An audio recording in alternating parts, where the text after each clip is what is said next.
Nagulat ang ilang senador sa desisyon ng Malacanang na tanggalin si Police General Nicolas Torre III bilang hepe ng Philippine National Police.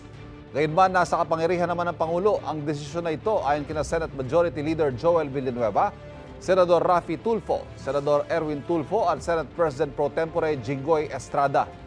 Nagulat din si Senate President Cheese Escudero, pero umaasa raw siyang gagampanan pa rin ng pulisya ang kanilang tungkulin sino man ang mamuno sa kanila. Naniniwala naman si Senador Ping Lacson na dating PNP chief na gumalaw si Torre nang hindi naaayon sa kanyang otoridad ng balasahin ng matataas na opisyal ng PNP.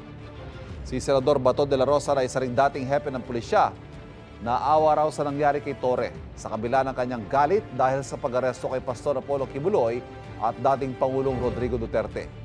Si Senadora Amy Marcos, binalaan na raw dati si Torre nang balasahin niya ang mga opisyal ng PNP. Ang pagkaalam ko, na-demote si Natatis at yung Bapang General na Ilocano, nagdadaing kung bakit daw nangyari yun. Kaya sinita ko siya, sabi ko, hoy, ba't ganun? Nako, may balik yan, magdahan-dahan ka. Hindi ko naman alam, magiging bilang anghel ako. At nagpapaumanhin ako, wala akong alam.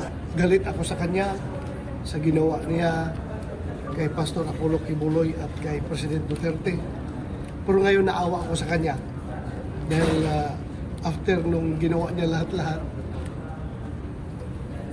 binigyan siya ng posisyon, tapos sinibak lang rin siya. Naniniwala naman ang ACT Teachers at Kabataan Party List na ang pagsibak kay Torre ay patunay na tumataas ang tensyon sa loob ng Administrasyong Marcos. Ganyan din ang pahayag ng Gabriela Women's Party. Sinusubukan pa rin ng GMA Integrated News na kunan ng pahayag si Torre kaugnay sa pagsibak sa kanya.